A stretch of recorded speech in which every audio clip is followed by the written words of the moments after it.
한국터널 침수 사고, 승객 구조하기 위해 마지막 숨까지 노력한 운전사. 지난 6월 15일 한국 청주시 오송의 지하차도에서는 며칠 동안의 폭우로 인해 침수 사태가 발생했습니다. 이에 따라 8시 40분에 인근 미호 강에 물이 넘쳐 많은 사망자를 낸 6만 톤의 물이 차량을 덮쳤습니다. 7월 17일 아침 현재 총 13명의 사망자와 여전히 실종자들이 있습니다. 현재 적어도 15대의 차량이 침수되었다고 알려져 있으며 그 중에는 도시 버스도 포함되어 있습니다. 한편 사고 현장에서 사망자들을 구조한 이야기들은 많은 사람들의 연민을 자아내고 있습니다.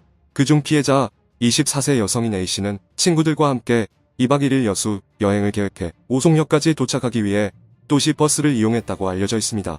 A씨는 사건이 발생한 차량 안에서 친구들이 기다리는 버스 정류장에 전화를 걸어 버스가 물에 잠겼어요.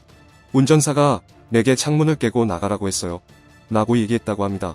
A씨의 이모는 A씨가 매우 얌전한 여자로 가정에서 유일한 딸로서 항상 어머니를 잘 돌봐주었다고 밝혔습니다.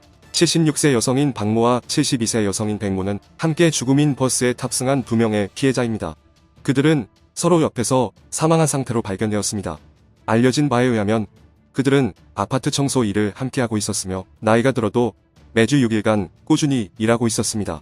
해당 버스에는 30세 남성 B씨도 함께 탑승했는데 그는 결혼 2개월 차인 상태로 청주 중심부의 초등학교 교사로 근무하고 있습니다. B씨는 형부와 함께 기차역으로 가려고 다른 도시로 이동하여 취업시험에 참여할 계획이었습니다. 그러나 사고가 발생한 뒤 B씨의 형부는 수영으로 탈출에 성공했지만 B씨는 그렇게 행운을 누리지 못했습니다. 또한 50대 버스 운전자의 이야기도 많은 사람들에게 안타까움을 주었습니다. 사고를 알게 된 운전자는 버스 안의 승객들에게 빨리 나가세요. 나는 창문을 깨고 나갈 것이니까요.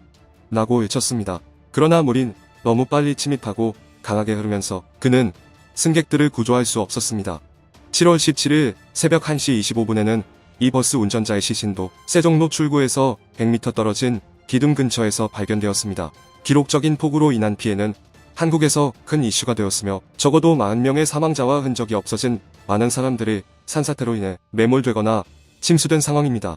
많은 소식통들은 희생자 수가 계속해서 늘어날 것으로 예상하고 있습니다. 지하차도 침수 최신 소식 터널 문이 닫히지 않는 이유를 밝히다.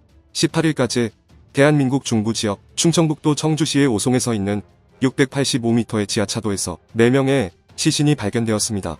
이 지하차도는 15일 지속된 폭우로 인해 인근 미호강에서 넘친 물로 인해 침수되었습니다.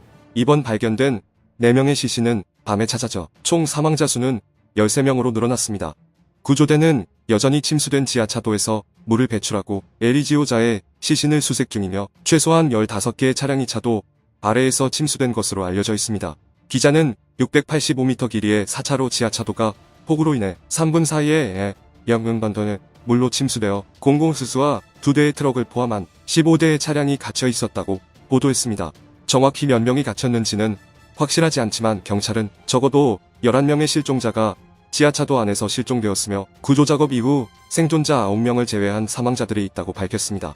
강정근 관계자는 7월 16일에 기자들에게 말하면서 홍수경보가 발령됐을 때마다 항상 제한 조치를 취해야 하는 것은 아니라고 생각합니다.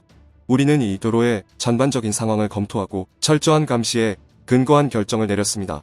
보호벽이 터진 것을 알리고 나서 문제가 생겼고 물이 급류로 흘러들어와서 우리는 차량이 안으로 진입하지 못할 만큼 충분한 시간이 없었습니다. 라고 말했습니다. 침수된 지하차도에서 불운한 희생자 중 한 명은 31세의 초등학교 교사였습니다. 그는 결혼을 한 지 2개월이 지나지 않았으며 심지어 결혼 신고를 하기도 전이었습니다.